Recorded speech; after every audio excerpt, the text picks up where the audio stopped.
Welcome back to my channel. আশা করি যে যেখান থেকে আমার ভিডিওটি দেখছো সকলেই ভালো আছো, আমিও ভালো আছি। চলে আসলাম আজকে মাছের সম্পূর্ণ নতুন রেসিপি নিয়ে। তো দেখতেই পাচ্ছ পমফ্রেট মাছে নুন হলুদ মাখিয়ে দিয়েছি 4 পিস। তারপর কড়াইতে আমি সর্ষে তেল দিয়ে দিচ্ছি। আমি মাছের রান্নাটা রেসিপিটা আমি সর্ষে তেল দিয়েই করবো। তেলটা এবার গরম হয়ে গেছে। এবার পমফ্রেট মাছগুলো আমি লাল লাল করে ভেজে নেব। যেহেতু আমি একটু অল্প তেল দিয়েছি, 2 পিস করে মাছটা আমি দিয়ে দিচ্ছি পমফ্রেট মাছটা। তো তোমরা অবশ্যই কমেন্টে জানাবে কার কার পমফ্রেট মাছ খেতে ভালো লাগে। আমার খারাপ লাগে না, মানে আর খুব ভালোও লাগে না, খারাপ লাগে না, মানে মোটামুটি লাগে। তো দেখো মাছটাকে আমি লাল লাল করে ভেজে নেব। তো মাছ ভাজতে ভাজতে কিছু কথা তোমাদের সাথে আমি বলে নিই। তো যারা তখন ভিডিওটি দেখলে লাইক করোনি, প্লিজ একটা লাইক করে দিও। আর আমার চ্যানেলে নতুন বন্ধু আছে তাহলে প্লিজ সাবস্ক্রাইব করে বেল আইকনটি অল করে দিও, যাতে আমি নতুন নতুন ভিডিও দিই আমার তো তোমাদের কাছে ভিডিওটি পৌঁছে তোমরা ফার্স্টে ভিডিওটি দেখতে পাও। আর এই ভিডিওটি তোমরা যদি কে কোথা থেকে দেখছো সেটা অবশ্যই কমেন্টে জানাবে। তো দেখো মাছের এক পিঠ আমার ভাজা হয়ে গেছে। মাছগুলোকে আমি উল্টে দিলাম। মাছগুলোকে লাল লাল করে ভেজে নেব। তো মাছে নুন হলুদ মাখানোর পর আমার মনে পড়ছে যে যাক তোমাদের সাথে একটু শেয়ার করা যাক। আগের থেকে যদি ভেবে রাখতাম তাহলে তোমাদের সঙ্গে মাছ ছাড়ানোর বা নুন হলুদ মাখানোর ভিডিওটা আমি শেয়ার করতে পারতাম। তো দেখো মাছটা আমি ভেজে নিচ্ছি লাল লাল করে। আর খুব একটা বেশি তেল দেইনি, যেহেতু খুব গরম পড়েছে সেজন্য অল্প তেল দিয়েছি বলেই আমি 2 পিস করে মাছটা ভেজে নিচ্ছি। তো দেখো মাছটা আমার লাল লাল করে ভাজা হয়ে গেছে, দেখছো পুরো গরম মাছের মতো তেলটা ফুটছে। এরপর এই দুটো মাছ তুলে নিলাম। আর বাকি যে দুটো মাছ আছে ওই মাছ দুটোও আমি আবার সেমভাবে ভেজে নেব। তো তোমরা কিন্তু কমেন্টে জানাতে ভুলো না কার কার পমফ্রেট মাছ খেতে ভালো লাগে। তো আমার যে আগের একটা চ্যানেল ছিল সেখানে আমার পমফ্রেট মাছের ফ্রাইয়ের ভিডিও ছিল, মানে সমস্ত অনেক ধরনের ভিডিও ছিল। 48,000 সাবস্ক্রাইব ছিল, মানে বুঝতে পারছো একটু বড়োই চ্যানেল হয়ে গেছিলো। তো ওই চ্যানেলটা আমার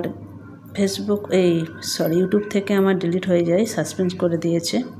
জানি না কবে ফিরে পাবো, তাই নতুন করে চ্যানেল খুলতে হলো। তো ওই আবার নতুন করে আমাকে সমস্ত কিছু রেসিপি রান্না করে দেখাতে হচ্ছে তোমাদেরকে। তো দেখো এই মাছটাও আমার দুটো মাছও ভাজা 4 পিস মাছই আমার ভাজা হয়ে গেছে। এবার মাছ ভাজাগুলোকে আমি আবার তুলে নেব। তখন লাল লাল করে ভেজে নিচ্ছি, দেখছো পুরো লাল লাল হয়ে গেছে। মাছ ভাজা গরম গরম খেতেও খারাপ লাগে না, ভালো লাগে। কিন্তু হ্যাঁ, পমফ্রেট ফ্রাইটা ভালো লাগে, কিন্তু ওইটা অন্যরকমভাবে ফ্রাই হয়। যদি কোনো দিনও আমি করি অবশ্যই তোমার সঙ্গে শেয়ার করব। তো মাছটা আমি এবার তেল ঝরিয়ে মাছটাকে আমি এবার তুলে নেব। তো পমফ্রেট মাছ আমার ভাজা কমপ্লিট হয়ে গেছে। দেখো মাছগুলোকে আমি তুলে নিলাম।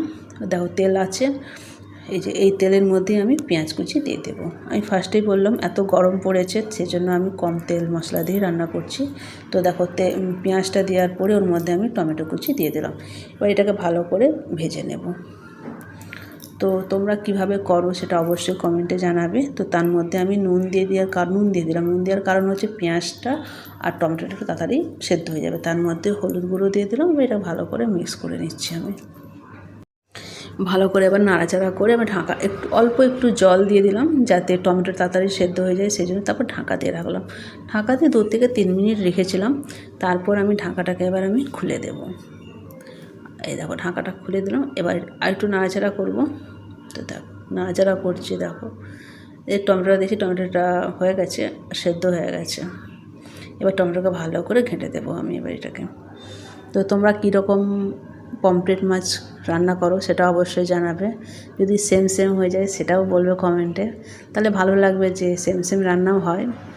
কারণ সবার তো সব একই রকম রান্না হয় না, সব অন্যরকম হয়। যদি তোমাদের মনে হয় যে হ্যাঁ এরকম তোমরাও রান্না করো তো কমেন্টে জানাবে, আমারও ভালো লাগবে।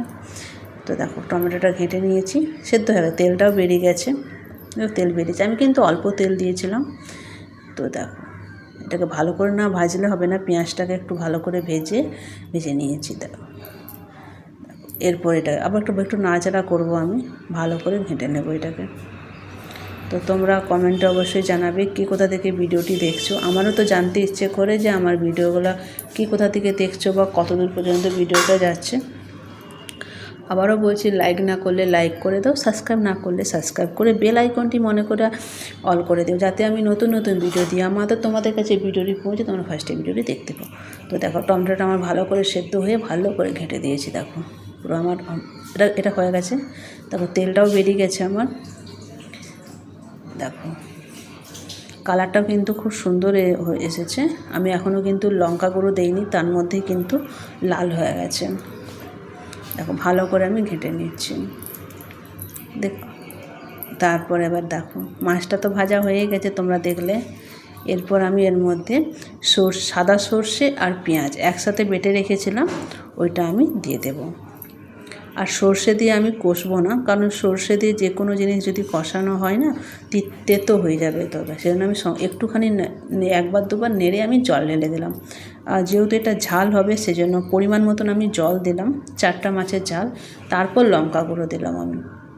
লঙ্কা গুঁড়ো দিয়ে এবার এটাকে একটু ভালো করে আমি মিশিয়ে নেব এটাকে। দেখো আমি এভাবেই পমফ্রেট মাছ রান্না করি। তো দেখো এরপর আমি ঢাকা দিয়ে রাখবো, ঢাকা দিয়ে এটাকে রাখবো।